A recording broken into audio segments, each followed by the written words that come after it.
This is Runeforged. Welcome to the channel. Today we've got a very special guest. We got Bob Worldbuilder on the channel with us today. Bob, how's it going? Hey, I'm good. How are you?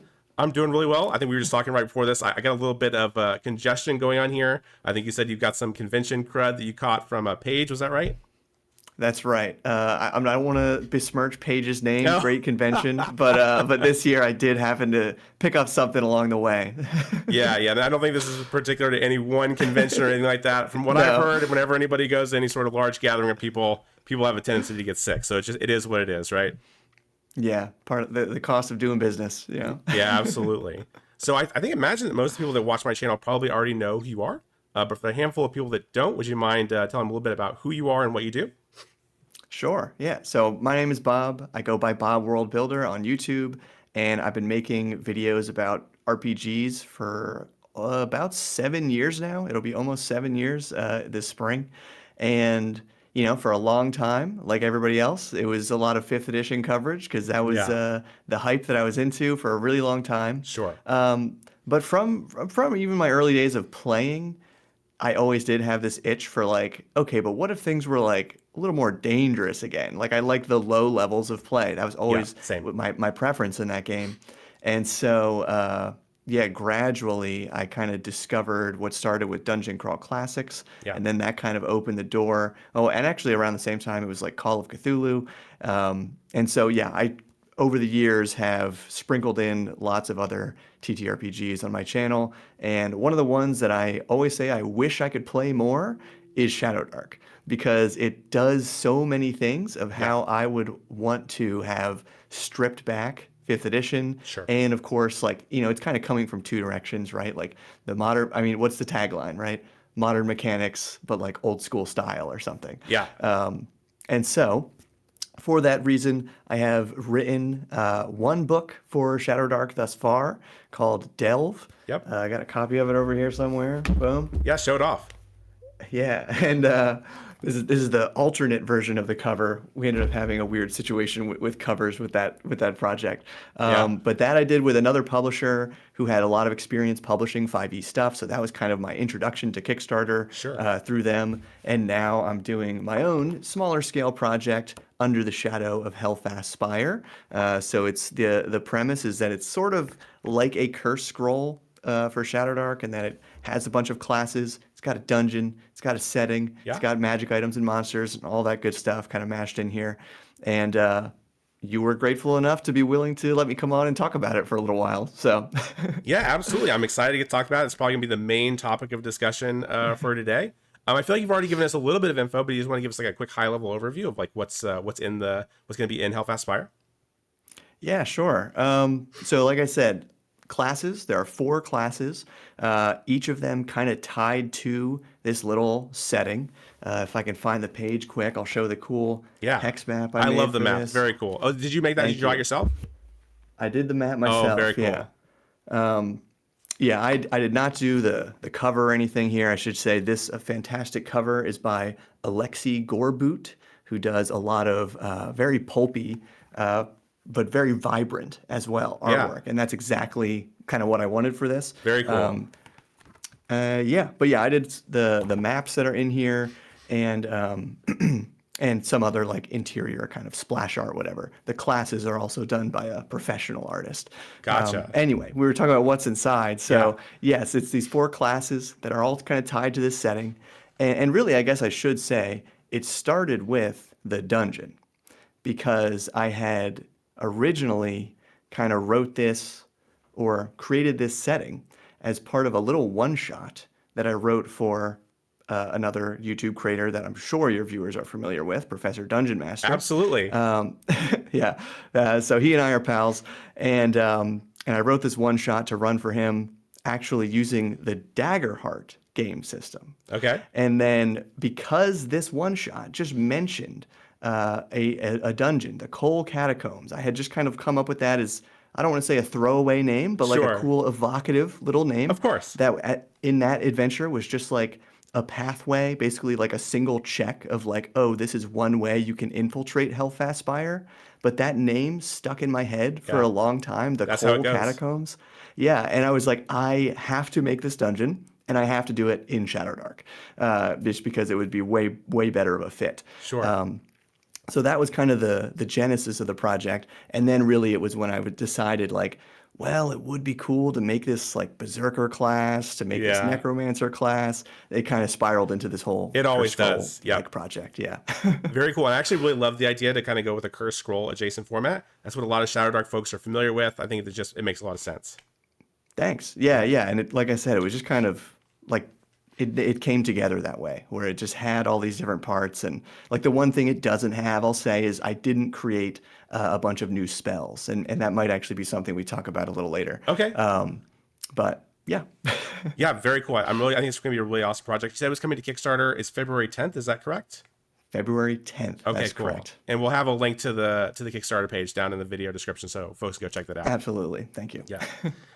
One thing I did notice as I was going through it, because I did get a chance to look at a preview copy a little bit beforehand, was that you have like a whole page dedicated to design principles pretty early in the book. And I was curious to know like what was the inspiration for that, and why did you pick the things that you did in terms of inspiration? Yeah. Honestly, part of it was just realizing that like, I've reviewed so many RPG materials over the years. And something I find helpful as a reviewer, but also just as a game master, is when the author says up front what they're aiming for. 100%. Like, what do you actually want me to get out of it? And I really admired that kind of style the few times I've seen it. Sometimes it's more like designer notes in the back. Sure. But in whatever form it takes, I like it a lot because another part of my background, not in an official like certified way, but I have some experience as an educator. So I won't even say like a teacher, right? I was working at like camps and things like that, doing like outdoor science-y education. That tracks. Yeah. And so, and one of the greatest lessons I learned from that, working with people who had a lot more experience, was like, get your group, your students, whatever they are in the context, like give them one message, right? And so in this case, I got like a couple different things in here that I'm going for. Yeah. But it just that idea of bringing to the forefront what I was trying to accomplish. So, I mean, rather than beating around the bush, they are Jaquays or Jacquays. So that, of course, idea, it's going to ring familiar for a lot of people familiar with dungeon crawling. But it's like, this is not a railroad. There are many ways through this dungeon. That was very important to me, having, there's literally no dead ends besides the very top of Helfast Spire is the only thing that, well, you could also fall off, but there is one staircase. Gotcha. Ecology. So that also connects to my scientific background a little bit. Like that's actually my degrees and whatever are in the sciences. Before YouTube, fortunately, kind of worked. But anyway, and that is just in essence trying to make sure that different monsters, different places, different factions of people, like all have connections. Like nothing should exist in a vacuum. That's just not how things ever really play out. And especially in the game, like for the game master, trying to make those connections clear as a writer, I find really important. Next one, not just battles. This was really important to me because one of the, I will say, valid criticisms of Delve was that because we introduced so many monsters in that, we really packed them into the dungeons, and because there were a lot of dungeons, all kind of smaller scale, it ended up being that like, again, I don't want to like broad brush every dungeon as the same because we went with like different themes, different styles for all of them. But a few of them, definitely leaned a little more monster heavy instead of exploration heavy. Yeah, that makes sense. I really wanted to indicate that for this project as like, okay, this is definitely following like what you should expect from a Shadowdark dungeon, where it is an exploration. And even though there's dangerous monsters in here, there will always be ways around them, or like they're not necessarily trying to just kill you. Like they have some other goal themselves. Makes sense. And then the other ones, I'll keep it quick here, are to keep it weird, because that was very important for me with this like pulpy module. Makes sense. To keep it utilitarian, where it's like these are just a bunch of pieces. Most of the time when I run a module or whatever, it's way more about grabbing stuff I like than playing it wholesale. So I tried to make it modular in that way. And then finally, the simple one, fun. Everything is just hopefully has some little twist that'll make it interesting and memorable. So Yeah, I think that's really awesome. I love the fact that you outlined your design principles right up front. I agree with you as someone who also does reviews of various different TTRPG products. Sometimes you don't really know what the author is going for, and it can really help to just have a nice, cohesive, short message at the beginning to give you like an overview of what you're about to get into. So you can be like, okay, I see where this came in. I can see where that came in. So that makes a lot of sense to me. yeah, thank you. I mean, and honestly, that's another thing where like I told like you and other people I sent this to up Yeah, front, like, hey, like if you think something here could be hit better, like this is what I'm aiming for, right? But I also am totally willing to be held to these design principles, and because everybody's going to have a different approach for things. But yeah, yeah, absolutely. those are the goals.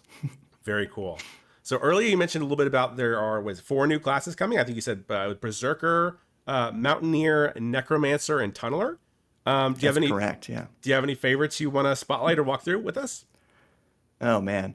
Well, I feel like my personal favorite is the Berserker because that is just a character type that I've been drawn toward a lot in different games. Like I'm Sure, either a very sneaky guy or I'm just like jumping around, punching people in the face. makes sense. Those are like the two archetypes that I am drawn to for one reason or another.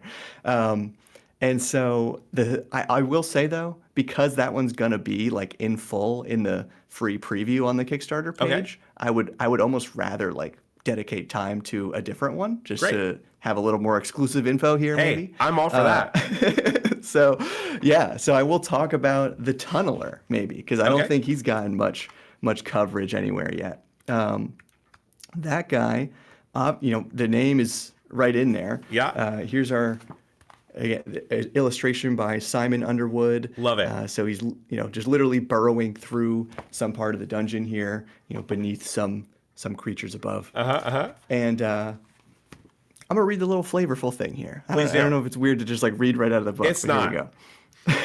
go.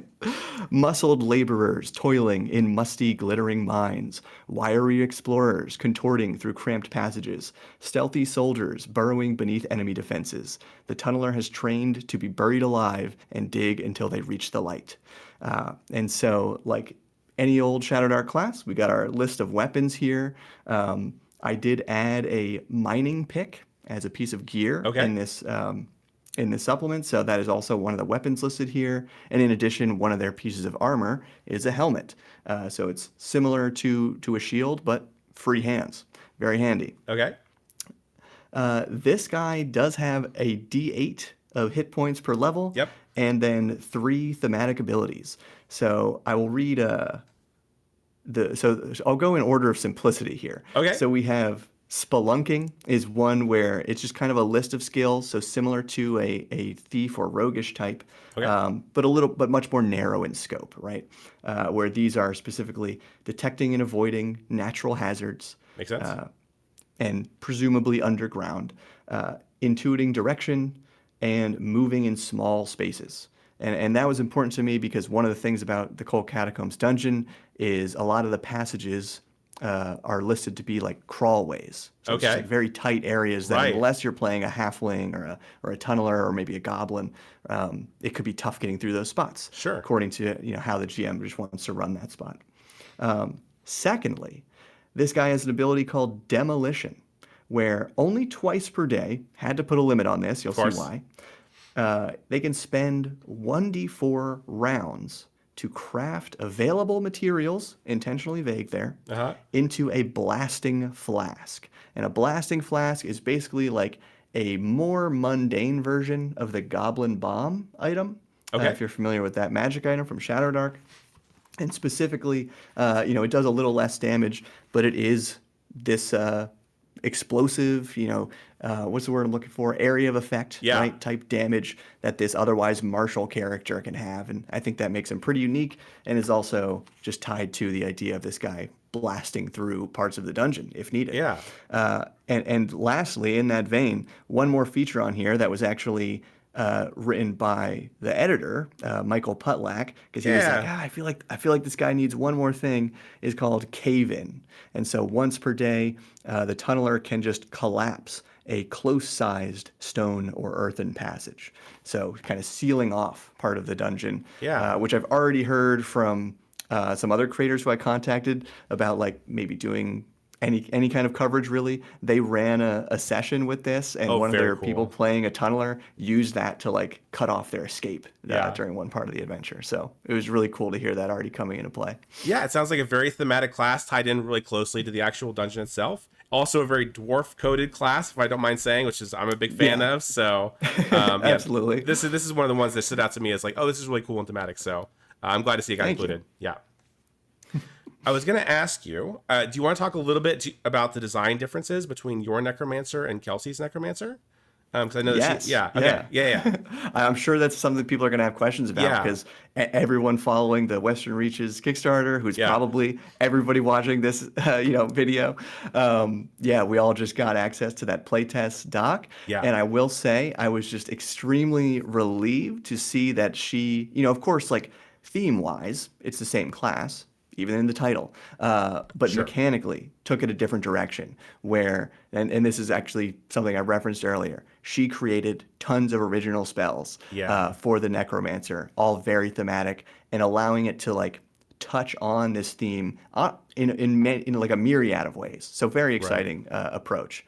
I took an opposite direction uh-huh, where it was just kind of trying to mash as much of like the core idea of a necromancer as possible into a single class feature. It's got a couple class features, but it's okay, like one beefy one that allows it to essentially, and again with limitations. yeah, So it's not like too crazy here. All approved by Michael Putlack and other people uh-huh, who have uh-huh, checked uh-huh, out the draft. But essentially, this guy, yes, can resurrect dead creatures or take control of undead creatures, but it is still, again, limited kind of based on the level of those creatures, based on your sure, level. And I will say their spell mishaps have a lot of interactions with these, yeah, assuming that at any given time you're going to have a small number of the like literally a couple or one even right. of these sort of pet creatures Mhm. along with you. Yeah, things can go wrong with them as well. I'll just leave it at that for now. Very cool. Yeah, one of my favorite things about Shadowdark actually is the way that it handles spellcasting and miscast Yeah, specifically. And I love the fact that the Necromancer has a specific theme table for their own miscast. I think that's going to be really thank you. exciting and fun to play around with. So very nice. Yeah, and yeah, I felt like that was kind of like just a fun trade-off when I was making it, Yeah. where basically I was thinking like, okay, well, I could try to like make some new spells for this, but I felt like I was able to get what I wanted out of the spells that are in the core Sure. because frankly, it's like that's something else. I'll say this is I don't know if this would it's like too relevant, but something else I did that's a little different from a normal Cursed Scroll Hmm. is that rather than creating my own encounter tables for travel, for the overland travel portion of that hex crawl. Yeah. I just say like, well, it's like this hex is a forest hex. Right. This hex is a river hex, and I have the page numbers for the Shadowdark core rulebooks. There are already brilliant Yeah. overland travel tables for forest environment, for river environment, etc. And so likewise for this, it was like, well, I can use the spells here, but I do have cool ideas for a mishap table, and that's Sure. just sort of how it came together. That makes a lot of sense to me. Yeah. You don't want to invent something that's already been kind of done well. Exactly. You might as well just refer. Exactly. And Yeah. yeah, people usually are going to have access to the core rulebook anyway, so it makes sense to me that you Yeah. would outsource some of that stuff because it's already quite good. Yeah. But yeah, cool. Well, the next thing I want to talk about was this new setting. It's called the Vale. You've already shown us the very cool hand drawn map, which is very interesting. You want to talk a little bit Thank you. about like the overall like what drew you to make this setting in the first place? Yeah. So that was sort of the initial inspiration for that original project. I put it right here just in case this would come up. Uh huh. We got Death Riders of Hell. This is Okay, just a pulp fantasy novel. Like when was this thing published? 1986. I that think it's checks out. actually the second in a trilogy. Okay. And this was just in a stack of pulp novels that one of my wife's coworkers gave to her last year because he was just Okay. clearing out a bunch of stuff and he knew that we were like D&D nerds. Sure. And so last year I read this among like a dozen other like just pulp fantasy novels. Prior to that, a lot of my Appendix N reading was primarily like classics like Edgar Allan Poe, Tolkien of course, Hmm. H.P. Lovecraft and stuff. So this was kind of my first time really getting into the writing of like the 60s and 70s Right. that a lot of a lot of these amazing things we love were inspired by. Yeah. And this book had an opening like fight scene where these Death Riders, so very Tolkien, by the way, like clearly just they're That's Black fine. Riders. We steal everything. It's fine. Yeah. Yeah, just like there was 9 of them. Like it was very on the nose. Okay, that's pretty. But yeah. literally, as they're leaping the walls into this town and this otherwise pretty defensible town, they're defensive warriors, they're militia, striking them and just dying as their weapons touch the Death Riders. And I was That's kind of cool. This is crazy. Yeah. This would be so exciting and like thrilling for players to experience something like this. Maybe Sure. not instantly dying. And so that is what inspired the setting essentially, because that's what inspired the one shot I wrote for Professor. Right. And the setting just kind of built out from there. Because it was like, all right, I need this town. I'm gonna have Helfast Spire. That was just like the name I came up with, kind of based on this title, really. Yeah. And it's just got to be this spooky, evil fortress where there's some kind of necromancer. And then on the way, because the format I've used for a couple one shots I've written over the years, where especially I know it's like I need to run this in one session, is just very scene based. So in this, it was like you're at the town, and then in this again in the Daggerheart one shot, then you go to these berserkers, this flaming chasm, where they can give you some kind of relics, which the way I wrote it in that adventure was the players actually just get to like decide what their relic is that they end up with, whatever. Okay. And they have to face a devious trial in order to get those, of course. Of course. And then you go from the Berserkers, to Helfast Spire. So originally I just had those 3 locations. And I actually, in this, now fully expanded version of it all, I used names of like these raiders that attack the town, of the relics and things, of some monsters were actually named by like Professor DM and some of the other players, because they were come up with on the fly, like in that original adventure, and then they have gotten baked into this book. And then honestly, a lot of the other locations were just kind of like a mix of, well, this makes sense. Like the raiders who Helfast Spire has conscripted, they need a camp somewhere. Cool. One of them was definitely recommended from somebody in my Patreon community. Okay. Who had this idea just for a river and a bridge that could be crossed. And I was like, okay, a good natural hazard sort of somewhere on the travel makes sense. Of course, like it felt natural to have a forest in here elsewhere too. So it was just, again, this very organic process of like, what would be fun?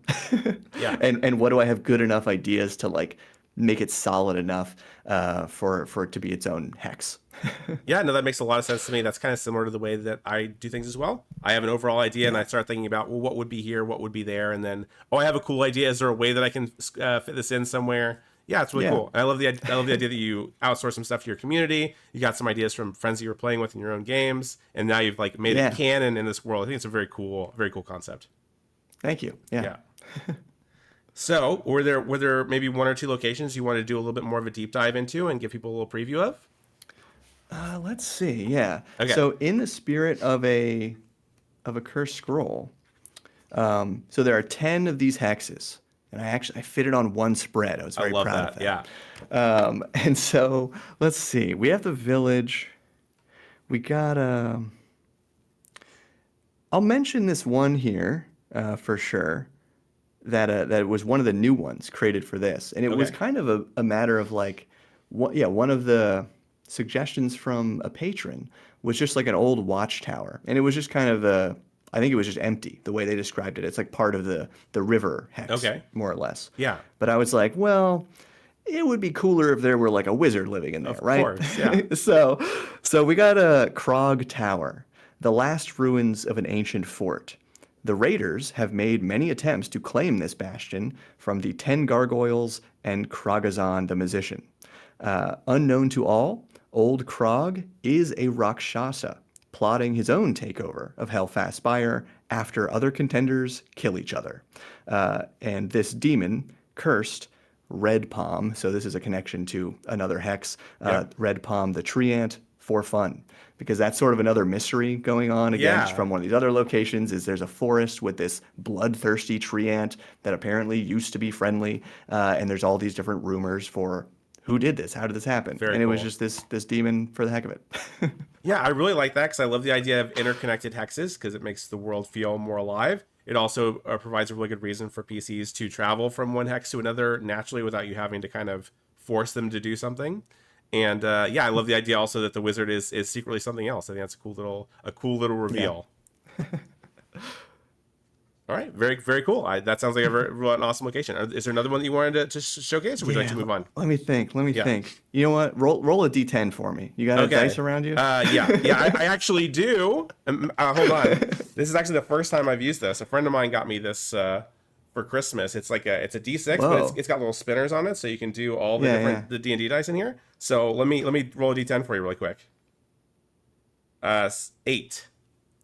8. Okay. Yeah. So that is the very next one. That is the Raider's Glade. So the warlord Mishul swore fealty to Regolian.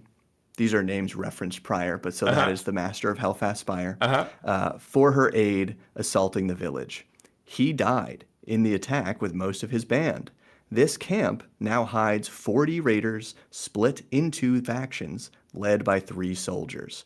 Michal, son of Mishul, who wants to avenge his father, Shad, who wants forgiveness and shelter in the village, and Tigra, who wants a new alliance with the master of Helfast Spire and has recently sent messengers. I love that. So that's even like factions within a faction sort of case. That's great. Yeah. So it's all together. That sounds like a very formidable force of like 40 or 40 so warriors. Yeah. But then if you can get them to break down, fight amongst themselves, exactly. Split them off into various different ways. There's things to do here. You don't have to fight them all at one time. Exactly. Yeah.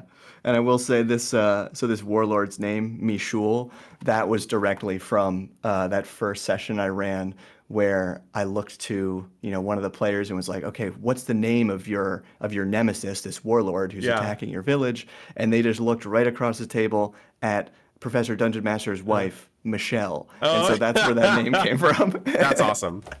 Yeah. I love that. I think we already talked about it, but the idea of taking something that happened in your home game, canonizing it into something that you're actually publishing, that's so cool. Letting your players have a say in like shaping the world and stuff, really, really awesome. Yeah. I think it also just goes to show how like I was truly just kind of expanding on all of this and expanding on that adventure for fun. Yeah. And then it's like once you kind of reach a critical mass of material, it was like, okay, I'm going to now start really refining this and make it something publishable rather than just like writing it for the heck of it. But that is truly how it began. Yeah. Very cool. I love that. All right. You want to talk a little bit about the new dungeon? It's the Coal Catacombs. We've already talked a little bit about it, but do you want to give like a quick overview or like a teaser of like what's going on in the dungeon?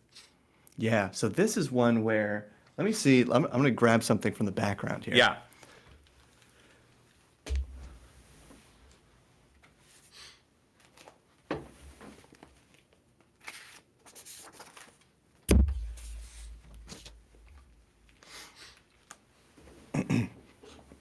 I do that because in the printed draft there that I have only a placeholder dungeon map, but I just recently finished this, so now I get to show it off. Okay, we got an exclusive here. Okay. Yeah. So vertical dungeon crawl. Yep. Okay.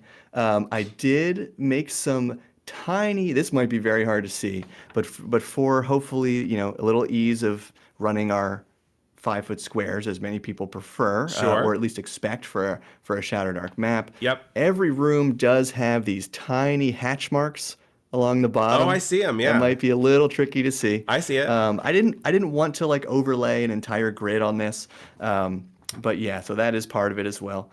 And yeah, I mean, and maybe you could see there like every room, multiple connections, many of them secret or like difficult to get through. So there's kind of always like an easy way and then like harder ways that have benefits, of course. Yeah. And so this ties back to your Jaquays principle that you talked about earlier in the video, right? Yeah, exactly. Yeah. And so that was, like I said, kind of the start of this whole project, though, was like taking that Coal Catacombs and like, what do I do with this? Like I knew it was already a vertical space because again, it was one of these 3 ways up to Helfast Spire. The others being something else you can see here. This all along the side is just Yeah. called the Frozen Falls. Okay. So this is literally like an ice wall of like mixed with just horrible, gross refuse as well, spilling out of Helfast Of Spire. course. Lots of frozen, tortured souls trapped in there as well. So if you accidentally break too much of the ice, you can release things that will maybe not be so happy about it. Yeah. There's also some treasure buried in there. I don't know. There's all sorts of little Easter eggs kind of like throughout that thing. But point is, that was another way up, was like you could climb the frozen falls, you could sneak through the coal catacombs, or you could storm the brimstone stair, which is not shown on this map, but it is technically the main entrance to Helfast Spire, just like right through the gates, if you were so bold. And so, yeah, all those passages are still available. But the coal catacombs, I really just tried to lean into this idea of both mine and crypt. So it is, of course, there's lots of burial niches all over with treasure and trinkets in there. Some of them much older than others. Like there's sort of just seeds of lore throughout. Like it's not really anything heavy that the GM or players have to like figure out or memorize or anything like that. And yeah, in some rooms being much more natural as well, especially, of course, any good dungeon has to have like a room with some weird fungi in it. So we have the fungal jungle. It maybe one of my favorite rooms in there. Okay, awesome. I did see, I think as part of your promotional material, that you did some research on coal mines to back up the project. Were there any particularly interesting little tidbits that found their way into the final design?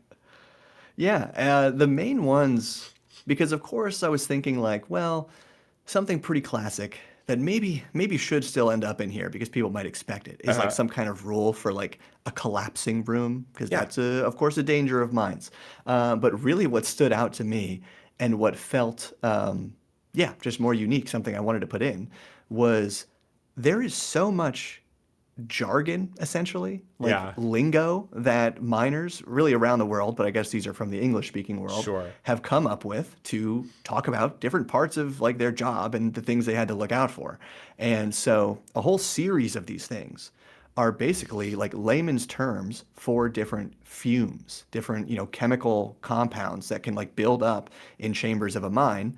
Obviously, some of them flammable, some of them suffocating. And so I took a bunch of those. Very simply, like the first one that I think the players might interact with is just called fire damp. If you bring a torch into a room filled with fire damp that you can't see or smell, but there are some other ways to detect these, you're going to explode. And so you might, there's a check, there's a check too. It's not just immediately. Death. Yeah, you're not going to die, most likely. But that does also kind of play into the balancing of this dungeon. As well. And so, yeah, that's one of them. There's fire damp. There is stink damp, which is maybe the next most self-explanatory. There is white damp, which is essentially carbon monoxide. And off the top of my head, I'm struggling to remember the fourth one. I'd have to flip through the book. But again, and this is also for that very reason. One of our first, actually, I think it might be our first stretch goal on the campaign, is just going to be a bookmark that has the 4 different hazards, these 4 different fumes on one side, and then on the other side, the 4 different mushrooms that can be used to detect them, because that is another kind of playing into the ecology here. I like that. Each one of those things has one of these items associated with it, that if it comes within near of this fume, it'll have some reaction. All of which are a little bit adverse. Like one of them makes noise, essentially. One of them just kind of like covers you in ink. Think of like a dye pack from a bank or something, right? But also each one can be used as like a different kind of item as well. So that fire damp one, the mushroom to detect that can be burned as like a minor light source. The stink damp one, I think, actually no, it's minor lung morel is the one that produces ink, and you can also use that if you wanted your own supply of ink for some reason before it inks all over you. That's cool. I love the idea that the natural, I guess, flora, or I'm not sure if that's technically what mushrooms are, but whatever I would they still are, say flora. Yeah. are interacting with like the more man-made or the other hazards in the dungeon. It's very, very cool. It's like all interconnected, and that's something that I care about a lot. So very, very cool. Thank you. Yeah. Yeah. All right. Are there any particular dungeon areas that you wanted to maybe tease or go over with us? Oh man. Yeah, that's tough. Yeah. Let's see. I'm gonna flip through for a second here. Okay, no worries. Okay, so here is the entry for the Frozen Falls, that one I mentioned earlier. Each entry has its dangers just listed right at the top, so for the GM to indicate like, oh, if there's monsters in here or whatever. This one just says falling and tortured soul, which is the name of this spectral monster creature I created for this. Okay. So then we have our description. A glacial cascade of Helfast Spire's refuse, vomited from a huge grate of black steel at the base of the fortress. Something shines in the ice about halfway up. Countless frozen corpses gape beneath the ice, and multiple holes breach the cliffside, marking 5 other exits. So there's kind of a lot packed in there. Yeah. I tried to keep these descriptions really concise and still able to be paraphrased instead of just like, you must read this aloud, in this order kind of thing. And again, I'm not like showing this on screen, but each one or each like major point there has a bullet beneath then. So there's like underlined terms and then bullets for things that have more information, depending on what the players decide to interact with. So yeah, we got some treasure buried in there. We got our connections to other parts of the dungeon. Really, this is like almost the highway of the Coal Catacombs because it has the most links, I think, to any other every other room. And and we have our creatures in there who could be released and want to be put to rest truly, rather than having trapped in the Frozen Falls. Yeah, gotcha. Very cool. And it sounded like there was something glittering there too. Maybe some treasure or something to find. Maybe some treasure as well. Maybe some treasure. Okay. Speaking of treasure, this makes a really great segue to the next section, which is I noticed that in the way that you did your formatting, you have this really interesting combination of creatures and loot kind of in the same section. And I was hoping you'd talk a little bit about like what your inspiration for that was and like what made you go that way. Yeah, so I'm not gonna lie. Here I gotta be a little bit careful because this is another project that I'm working on. Okay. So don't want to give too much away. So yeah, I'm not gonna give too much away. Besides, I think things I've already said before, which are that it is gonna be a much bigger Shadowdark project than this. Like this is not a zine. This is gonna be a whole huge book, full of treasure and details for monsters. So I mean, maybe you could kind of put the pieces together, but because essentially what we've done here is, in this zine anyway, because the format's going to be a little different. Here, obviously, we have all the stat blocks as well, because most of these, all of them, are new creatures. There might have been 1 or 2 that have minor adjustments to. Sure. But each one of them has either a little table right beneath of loot, or some of the very simple creatures just have a single item. But basically, I'm working on another project where I'm coming up with loot for, let's just say, a lot of Shadowdark monsters. Okay. And so I really have always been drawn to, like myself, my players, from the very first, TTRPGs we played. For me, it's only the last decade or so, but still a formidable amount of time. Sure. We've always just like, we kill a monster. We want whatever it had. That's same. always been a part of the fun for me. Maybe that just comes from the fact that I like played video games. Had that experience before getting into TTRPGs. Sure. But and so I really wanted every monster to have these clear rewards that could come from it. Again, most of them it's just a random table, so you would roll on there, still like in accordance with the Shadowdark rules of there being like a chance of it having some other item, or maybe of that item being intact because it might still have it, but did it survive the battle or the whatever conflict is there? But also, I'll mention, it's not like you have to kill the monsters to get these things. Okay.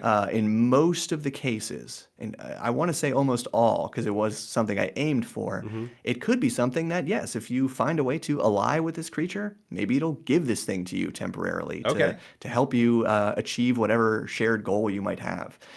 So it's not just about like let's hunt the creature and like craft something too. Right. It's also just like, here's the item. Like the simplicity of that was also important to me with this sort of system. I even hesitate to call it that because Sure. it's not like a harvesting and crafting system. It's just, here are cool things that this monster can have. Yeah, it's different for Shadowdark because usually in Shadowdark the items exist separately from the monsters, and this is like the first time I've seen them kind of embedded into some sort of like loot table that you get from. It's not just killing the monsters, it sounds like, but maybe just interacting with them in various different ways. So pretty cool. Exactly. I Yeah. really liked it. I think it makes it easier on the GM too. Like, it's also very cool because you can have thematic cool stuff tied to a very specific monster, which is more my preference, just kind of like general items that you just Exactly, find anywhere. So I get where you're going with that. I think it's very cool. Yeah, this was a case where, as great as those treasure tables are in the Shadowdark core, Yeah. it's like, ooh, but wouldn't it be cool if there were just specific tables that have those like thematic tie-ins for each monster? Yep, 100% agree. Speaking of monsters, do you want to walk us through maybe one or two of the monsters that you think are really cool?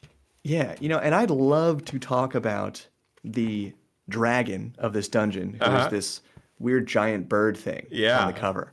Because I've realized that in like so far anyway, setting up the Kickstarter, this is something for some reason has like slipped through the cracks of a lot of the promotion I've tried to do thus far. Sure. So I really do want to highlight this guy. Yeah, let's do it.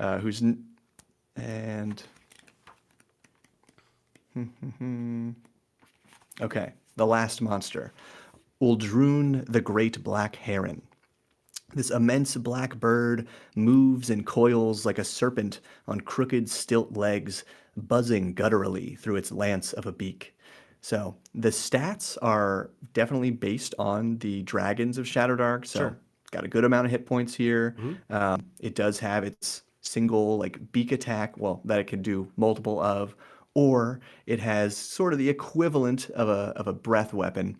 Okay. I've called it a dust buffet because another one of the dangers in this dungeon is called silica dust. Very much like the do not eat this sort of packet, but you don't want to breathe it in either. And so this guy who lives in the cold catacombs, I imagine is just kind of embedded, might not be the right word, but like this dust is just all over its feathery body, right? So it can create these clouds of it that you do not want to be around.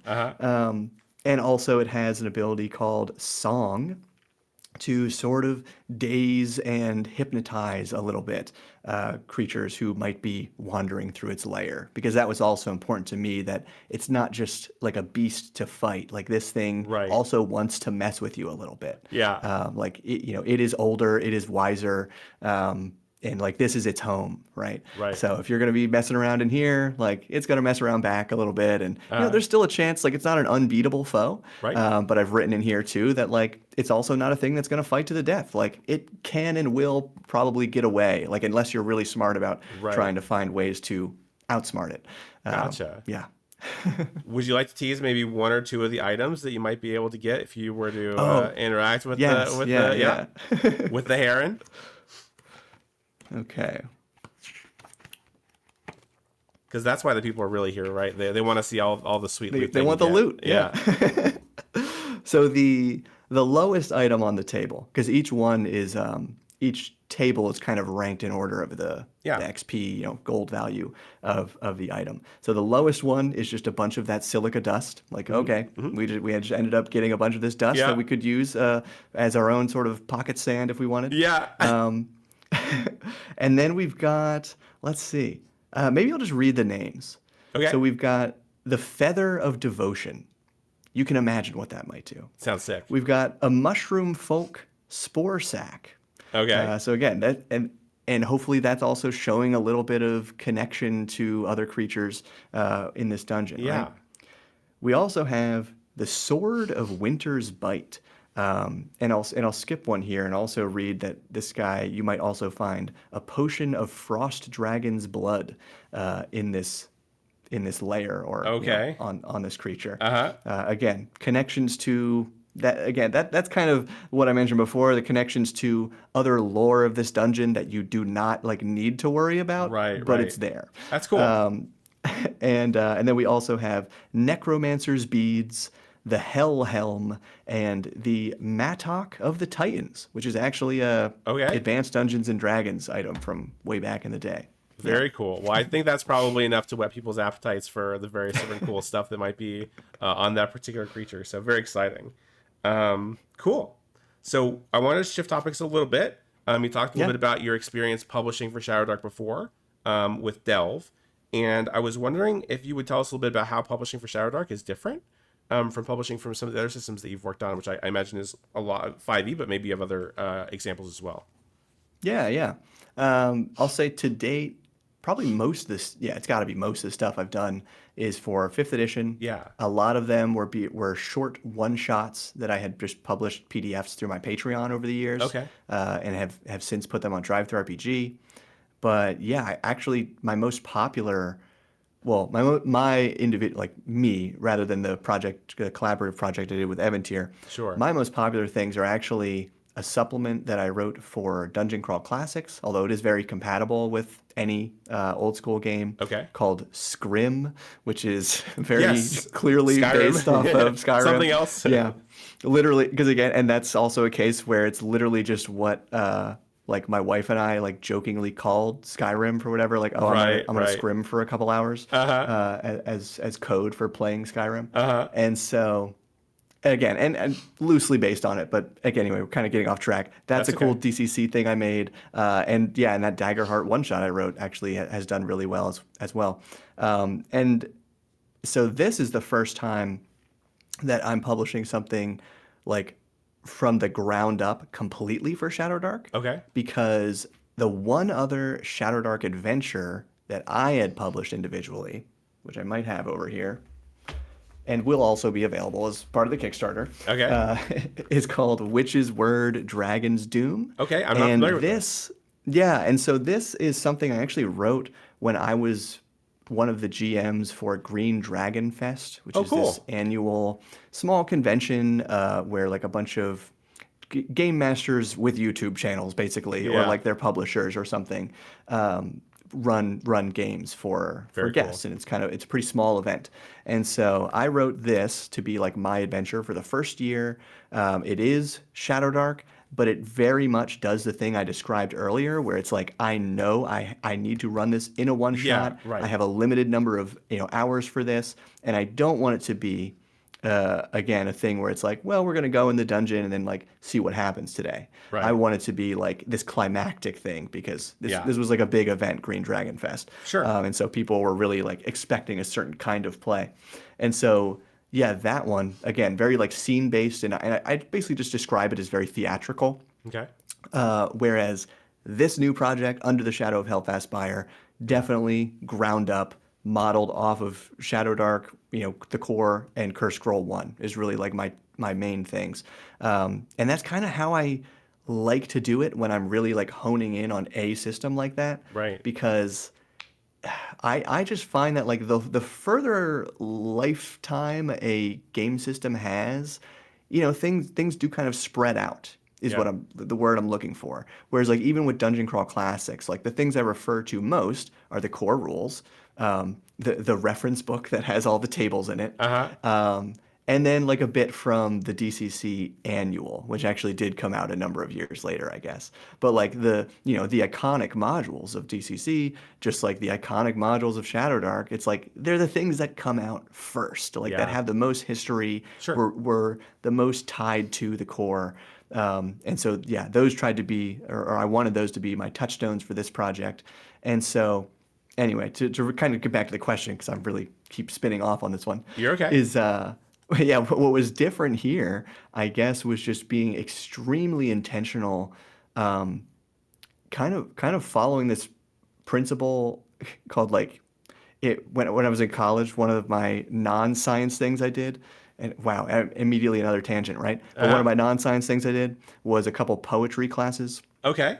And one of the ways that we like learned to write poetry was just through a procedure called like imitation poetry, where you pick a very, very good, like well-known poem, Uh-huh. and then you write your own, but like trying to match as much of it as possible. Right. And so with Under the Shadow of Helfast Spire, especially coming off of Delve, where again, like by and large, people love both versions of the book, but like one critique that had come up a couple times and that I can fully understand to different degrees because we really tried to do our own thing with it Right. was that like, oh, you can kind of feel a little too much of the 5e influence Uh-huh. in at least some areas of it, I'll say. Yeah.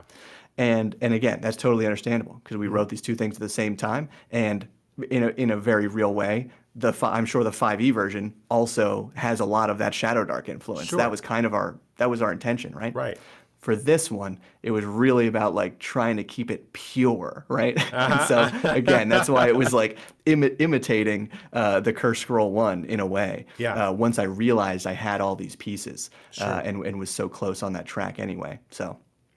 Yeah. So, I mean, that's kind of how it was different. Whereas, like, this is the first time that I kind of went away from my inclination of like Right. using a lot of my own style and Right. actually really trying to mirror another creator, like another really talented designer, Yeah. and to see like what could come out of that instead. And I'm really proud of how it all has all come together. Yeah, that's awesome. And I actually love the example that you gave. Like, just trying to mimik something as closely. You find something that's really good. Yeah. People like it. Try to mimic it as closely as you can while also infusing enough of your own stuff to make it your own. I think that's a really cool approach for new designers to try and figure their stuff out and try to get their first thing published. I think that's great. Yeah. And honestly, it's like I wish this is how I started designing RPG stuff a long time ago. Because I'm sure all those like 5e one-shots I wrote years ago would probably like have sold better if I Right. tried to stick more to the like core material Yeah. instead of just being like, well, this is like how I want to do it because Yeah. it's fun that way. You know, there's just a balance you have It to is, strike there. exactly. I'm glad you said that, with yeah.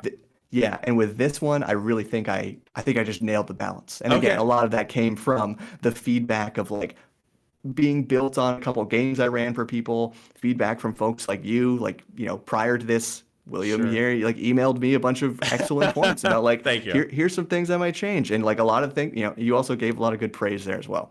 But anyway, so yeah, that's just the style I try to do with this was like getting as much of my original ideas as possible, but then like how can I shape it to this thing that people already know and love?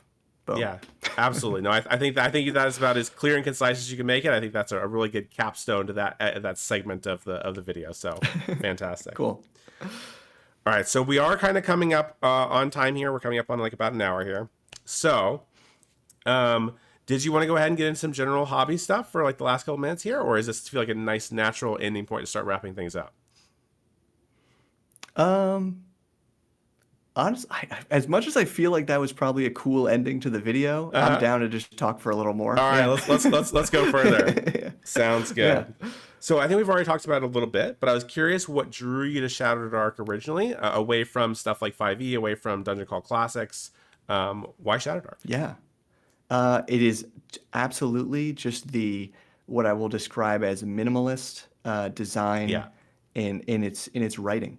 Because for me, one of my biggest complaints with 5e, like from the beginning, like something I never liked about it, Right. was just how freaking wordy it can be. Yep. And so, yeah, whether it's like a character feature that just goes on for paragraphs, or like a spell that's half a page, or a stat block that's a whole page, Yeah. like come on.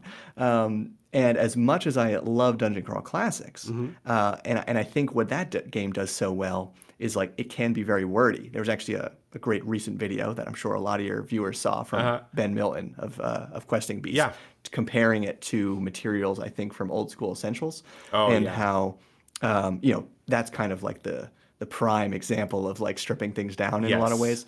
But yeah, so these two ends of the spectrum, right? And I think what Ben also alluded to, but what Goodman Games does really well is all of their, I'll actually even call it prose, right? Yeah. Is just flooded with stuff like this. Yeah, yeah. It's flooded with inspiration from Appendix N. Like that is really what they go for, and they nail it, but they do it in this just very different style. And so Shadowdark is kind of on this other end of the spectrum, where it's like yeah, maybe the GM's expected to like bring a little of their own style. But I'm a GM who loves to do that, I guess, Right. because I just like, tell me what I need to know, Yeah. and then let me and my friends make up what we want. I think that's 100% right. Give me what I need to run the game, and maybe just a sprinkling of flavor, and then I'll add the rest of the stuff, and it's fine. Yeah, Yeah. And so that is precisely why what I said earlier, it's like right now, my wife is running. We kind of trade off GM that's seats. cool. And so as soon as we finish her campaign, which will probably be in a couple more weeks, like I'm really excited to just get back to running more Shadowdark because it's always like a refresher a lot of the times coming from other systems. Right. Do you find Shadowdark easier to run than most other systems, or is it like what does it look like for you?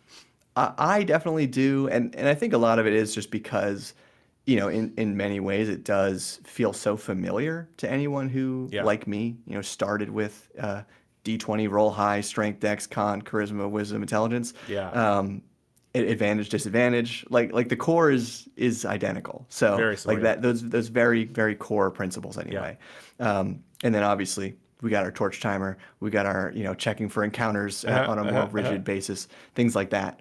But yeah, a lot of it just kind of like it rolls off the tongue in a way because it's like, oh, like I've been here, I know Yeah. this. So yes, it definitely feels familiar in that way. Gotcha. Makes sense. Makes a lot of sense to me. I was curious, like, so what else are you playing right now? It sounds like you've got maybe some. Are you still playing 5e? Are you still playing Dungeon Crawl Classics? Like, what else is going on with you? Right now, so yeah, we have one campaign going. It's usually just one. Yeah, fair. And usually we try to do every week. But over, right now we're filming this early February. Yeah. In first week of January, my wife and I just moved into our first house. Hey, So we've been, congratulations. thank you. We've been super busy. Yeah, I'm And then sure. of course before that was like, Christmas, Thanksgiving. So we've actually been like Yeah. very sporadic. Like it's been a tough time that I'm sure many listeners can relate to, where it's Sure. like just to get that weekly game scheduled has been tough. I think in January we played only 2 weeks, and it's funny. Like one of them was our current campaign, which I forget if I mentioned or not. My wife is running Daggerheart, Oh, cool. and the other week. Because for Christmas I got her Mythic Bastion land, and so she Awesome. ran a one shot of that, and we Very just cool. had such a blast. Yeah. I got to do a one shot of Mythic Bastion Land recently. Really, really fun game.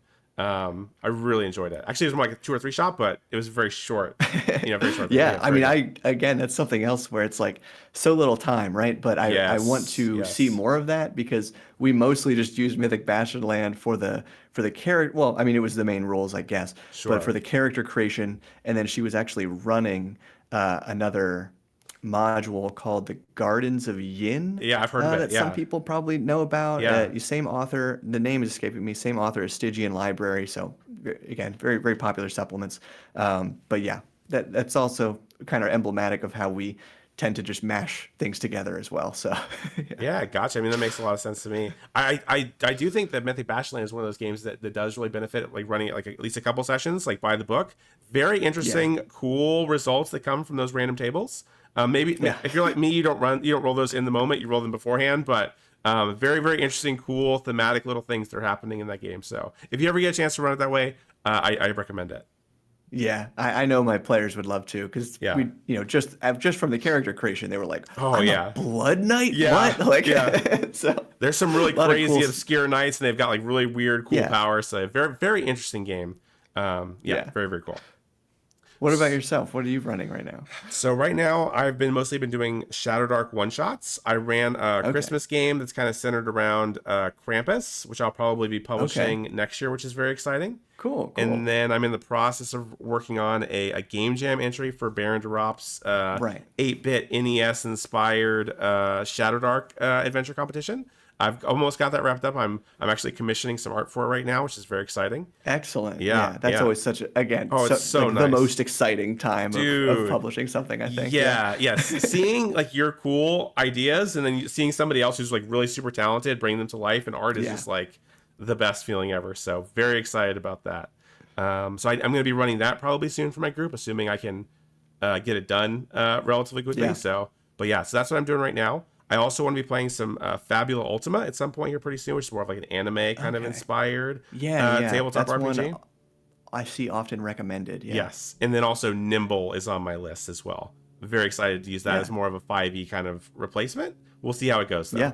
Yeah. Yeah, very much so. That was like when I first like ran what I just call like a mini campaign of it. We did Yeah. like 5 sessions, I Oh, think. cool. I literally ran the D&D 5e Essentials Kit adventure Good call. just to see like, okay, how does it work? compatible really is this? Yeah. And it was perfect. And it was like, yeah, we were able to basically get through this whole thing. Well, we didn't play like every single thing, I'll say, Sure. every quest, because it's a lot Yeah. of mini quests in there. But we did. We had a great time anyway, playing through this mini campaign in only 5 sessions. Very whereas, cool. I love that. But it's because we were able to do like multiple combats per session, which is kind of like not a thing you can do in Rules as Written 5th edition. True. So I'm going to ask you, like, are there any new systems that you're looking forward to trying out in the near future? What's coming to my mind right near the top is Break. 2 Okay. exclamation points. Yeah. You've heard of that one? Also kind of anime inspired. Yeah. And it's one I've had on my shelf for like over a year now, I think. And yeah, I know my group would be interested in that kind of like theme. But I think the next things we're going to realistically play it's either going to be getting more into the zine I'm writing, or it's going to be because like the thing I do when I'm writing something is try to just like sprinkle it into an ongoing campaign when I'm the GM. Right. But like I haven't been the GM, so it's like, okay, it's like, come on, my turn. So I want to be doing that. My group does want to get back into Scrim as well, Okay. which was my Dungeon Crawl Classics campaign. Yep. But I honestly think what I might do with that is just have them recreate their characters using Shadowdark. Yeah. And then we it'll be more of a hybrid of the two, but have the characters based on that because this kind of goes back to earlier part of our conversation. But like those spell mishaps in Shadowdark, amazing. Dungeon Crawl Classics, one of the things it does famously is its spell not only mishaps but also crazy good effects that can happen. Yeah. However, the extremity of those results proved a little too much for some of my players, where it's like they and seeing how it's like, okay, we got the wizards in the party doing this sort of stuff, and then we have these other characters in the party, sometimes able to like get close to those abilities because again, it's very pulpy. Everybody has their cool things they can do. But I think Shadowdark, again, having the benefit of time, perhaps being published like a decade afterward, has taken a lot of that idea and tightened it up in a way that I think is gonna fit better for my group anyway. Just on a rules as written basis. So yeah, that's kind of the next thing I really want to do. Basically, is kind of restart Scrim, but do it in a way that I can basically just play this in its entirety. And then what was the other one? Oh man, something else is slipping my mind right now. But again, it's a long list. So huge long list, I'm sure. Well, very cool. It sounds like you've got some exciting stuff coming up. Yeah. Yeah. Well, awesome. So I think we are kind of getting towards the end, wrapping up here. But before we do, any shout outs you want to make? Any links you want to shout out? Anything like that? Yeah, so I'll just give a quick shout out to, again, I name dropped him earlier, Michael Putlack, who is the editor on this campaign. He's done a lot of freelance for the Arcane Library. Fantastic guy. But he is also like really doing much of the logistics with like getting us partnered up with people for fulfillment. So like this campaign would not be happening without him. So huge shout out to Michael, and then of course link below somewhere for the actual campaign Under the Shadow of Helfast Spire, February 10th. Awesome. Fantastic. Well, Bob, thank you so much for coming on. This is a pleasure. I hope we can maybe do it again sometime in the future. Yeah, this has been great. Thank you so much for having me.